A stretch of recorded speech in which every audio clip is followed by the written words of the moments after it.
So this is 77 North Interstate, North Carolina, heading towards Virginia. Josh is driving. Say hello, Josh. Hello, everybody. Hello, Josh. Josh likes to be, as he's explained to me, he loves you guys, but he'd rather be at his house, sitting down, prepared for a live show. So he's just going to be driving. I'm sure he'll chime in. Did you have a good time at the comic book convention? It was a good show. Yes. And tell him the two signed books you got, about who signed them. Adam Hughes and J. Scott Campbell. Yeah, he found books signed by J. Scott Campbell and Adam Hughes. So he had a good time. We had Big Daddy Burgers, and we're talking about the Charlotte Comic-Con. Check back in the video or live show before this. I did like a 7-minute walkthrough through the crowd. And now, as you can see, as we're traveling here and looking around, I'm trying to think where we're at. Troutville? This might be Troutville. We're getting close to Troutville if we haven't already hit it. But anyway, we're going to talk about the comic books I found. There they are. This is the stack. This is good stuff. All right, guys. So a lot of this stuff is 50 cents a piece or $1. All right. It was a great con, right?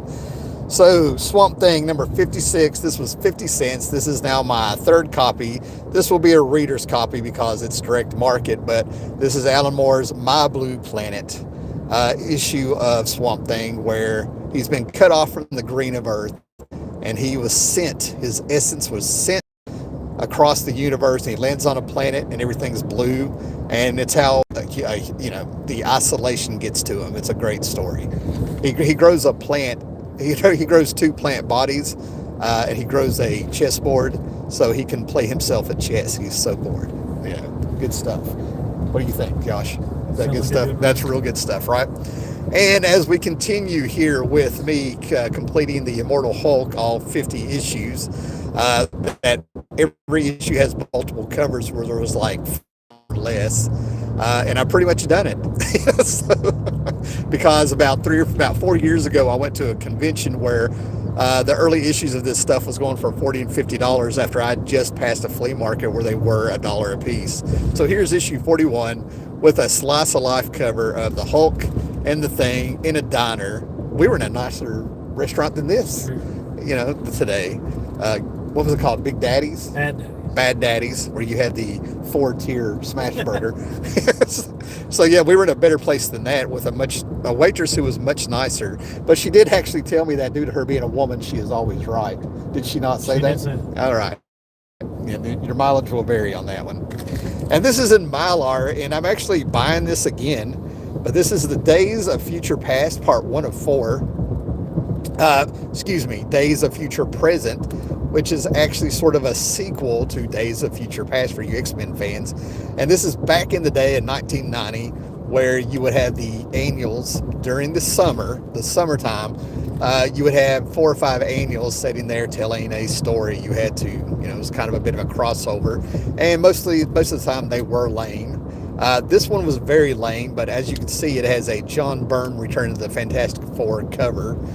He did not do the interiors, but I had it, I sold it, and I still have the X-Men annual that I think it was an X-Men annual. Anyway, Chris Claremont had to come in, and in part 4, the last chapter or whatever this was, Chris Claremont saved it because it was quite bad.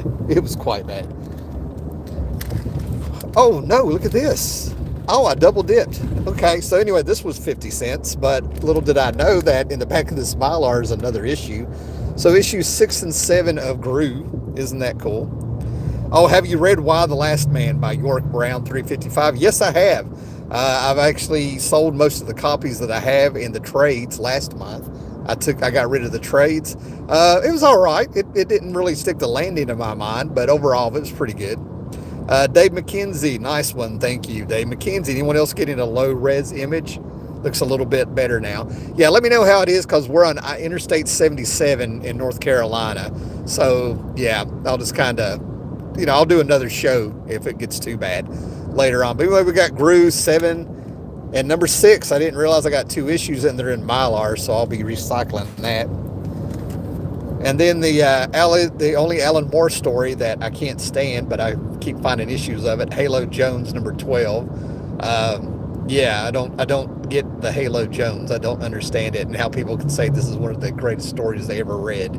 She doesn't do anything. Everybody else is doing the work. It's just weird. These were $1 a piece. Let me know how the image goes, guys. So this is an unopened Wizard Specials publication of Poster Mania. Posters by Alex Ross, George Perez, Linsner, Mike Turner, Casada, and more. You recognize York Brown name, and my profile picture is also from Wild the Last Man. Yes, it is there. I can tell. That's fantastic. I'm a Starman guy. I've done that with Starman before. So here's a sample of some of the posters in this.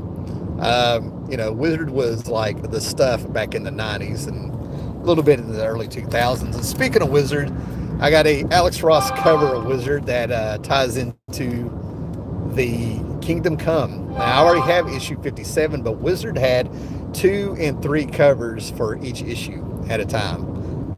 So I will always grab an Alex Ross cover when I get a chance there. And if you've read Kingdom Come, that's Superman, that's Wonder Woman, that is not Batman. That is Robin with his earless mask, and behind him is the Flash vibrating. Yes, he is. He's so fast he constantly vibrates, and that is the wingtip of his Mercury helmet, making it look like, a horn, a bat ear, if you will. York, you can just live stream whatever you want, man. People have been doing this for years and stuff, so you should be all right. Yeah. With Superman Adventures number 19, I took a chance on this because a lot of people don't realize that Mark Miller, in his early days when he was still attached to Grant Morrison, and kind of, not writing anything without Grant Morrison, he actually did some Superman Adventures based on the Bruce Timm, Paul Dini show. The Dennyverse or Timverse, or more the Bruce Timmverse, if you will. So I have a few of these at the house. I actually was going to get rid of them, and I just couldn't do it. So I've kept them because those are cool cartoons from the 90s in the Justice League era. And here we go, guys. This is my 3rd or 4th copy of this because it was impossible to get forever, and now the last 2 or 3 years it's like the floodgates have opened. This is Marvel Universe Update 1989, official handbook of the Marvel Universe, and this is number 8. Okay, and you see Venom on the cover. This is possibly, I can't remember why this was so hard to get specifically, but it's something like this is the first or the second appearance of Venom on a cover of a book or something, second or third appearance. And if you want to cause some real controversy for you guys who are into your key books and paying a lot of money for, there's a truck. Look at that. Look at the truck while I turn the page, guys. Be entertained. Okay, so if you really, I'll point this out again, but the actual first appearance of Venom is actually Amazing Spider-Man 299, and issue 300 just tells his origin. So for, all those people paying a lot of money for Amazing Spider-Man 300, you're wrong. So it's in print. Love the official handbook of the Marvel Universe. Still have all 10 of my trades of that, which came out around 1987. Yeah, I have all of those, and I recollected. I was able to back up and get the missing issues of the first volume that I had. So yeah, I often do that. Yeah, there you go. There's a little North Carolina for you. I think these were $1, all right? I think either $1 or 50 cents. We'll say $1 a piece, right? So we got Marvel Age 24 with Gru. I've been on a huge Gru kick. And then this was very cool to find. I found 3 issues of Stray Toasters by Bill Sienkiewicz from the Epic line of comics through Marvel. I've heard about these for years where Bill Sienkiewicz got to be Bill Sienkiewicz. They're square brown. And I have no idea what to tell you about the plot or anything. I have no idea. But we have 3 issues. That's a very nice cover. Yeah, there's the toasters. Maybe the toasters have turned evil and they're trying to take over the world. I have a toaster. Do you have a toaster in your home, Josh? Yeah. We're in danger.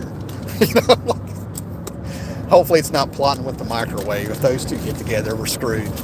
And then this is Batman. Yeah, this was $1. Batman: The Lost Years, Book 1 by Bader, Hampton, Beatty, So basically, this miniseries that came out, I have one issue and liked it very much. I have issue 3.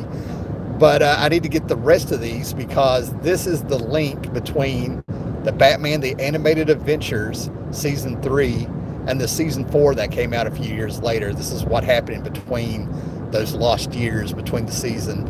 And just to give you a heads up from what I understand and what I'm remembering and what's alluded to on this cover, Batgirl was going out with Robin, then Batman started doing her. Isn't that horrible, isn't it, Josh? What's your thoughts of that, Josh? I don't really know where to Don't go. know what to say. We're going to save this one for last. This is the good book I got. All right, guys. These 3 books were $1.50 a piece. Amazing Adventures from the early 70s here. Number 25. This is basically H.G. Wells' War of the Worlds, but they put this character in here. Oh my God, Killraven. So this is Killraven fighting on the Earth that the Martians conquered. Kind of post-apocalyptic, I guess, from H.G. Wells. Yeah, I've read a few of these. They were fun. They're packed full of, all kinds of stuff. And eventually P. Craig Russell comes on. I'm trying to complete this run. This is an upgrade. The one that I have is from the Stepdad's collection. This is Jim Starlin doing the cover of number 27. And the one I have is your precious Mark Jewelers. You believe in the Mark? This one isn't a Mark Jewelers. The one I have at the house is. Say the market believes in it, whether I do or not. Yes, the market that very well. I don't know if you heard Josh, but he eloquently said the market believes it's worth more due to Mark Jewelers, whether I believe it or not. Okay, what we got here? Oh man, York Brown. I have Gambit, Wolverine, Victims comic book, and Aliens comic book. So you go. You can start making videos and show those books, York. Dave McKenzie, definitely want to read Stray Toasters. Can't afford to add them to the pull list, but could not afford to add them to the pull list back then. Finally reading Puma Blues, though, another series that always caught my eye. I have a few little short stories, I think, of Puma Blues in the back of some Cerebus, I think. I'm on the road, Dave. Number 30 of Amazing Adventures, Killraven Warrior of the Worlds. That's a P. Craig Russell book cover there, so hopefully we're going to be seeing some of that. Some more 50-cent books before I get to the good one. Yeah, I picked up this issue of Solomon Kane with a Kevin Nolan cover, number 2. As you can see, it's a 6-issue miniseries, and there were so many boxes there if you do my walkthrough. I remember grabbing this, saying that maybe I'll run across the rest of them, and I didn't want to have to try to remember where number 2 was. Well, I never found them, but it doesn't matter because is Solomon Kane not cool? He is cool. Yes, Josh agrees, man. And relevant because there's a new series from, is it Titan? Titan has a new Solomon Kane series out? Yep. Josh says that Titan has a new Solomon Kane series out. It is still relevant. Now, I picked this up. This is that old impulse buy. I'm trying not to stray out there and get stuff, but we have Jeff Johns and Pete Woods having Superman with the original Creature Commandos and G.I. Robot. I had to get that. I mean, how could I not, Josh? Yeah. How could I not? And this turns out to be a first print for you guys of let's go all the way back to the late 80s and the 90s with New England Comics. This is from, I think, 1990. I was looking it up before we did this. This is a first print with the Chainsaw Vigilante. I have a ton of the Ben Edlund stuff and other miniseries. I think I have Mad Cow, maybe Paul the Samurai, and I'm pretty sure I still have the Chainsaw Vigilante miniseries that came out. But there's nothing like those first 11 issues of The Tick that Ben Edlund did, because that's all he did. And then he graduated college, and we got the cartoon on Fox. This is great stuff, guys. The Tick is always going to have a place in my house. Josh is laughing at me, ladies and gentlemen. And this is an upgrade because out of all of the Crisis on Infinite Earth books that I bought as they came out, not only is this super beat up, but apparently these 2 issues of Firestorm that crossed over really were the best crossover issues that went with Crisis. I want to say Carrie Bates wrote these, or Gary Conway. Gary Conway wrote these, and he understood the mission of Crisis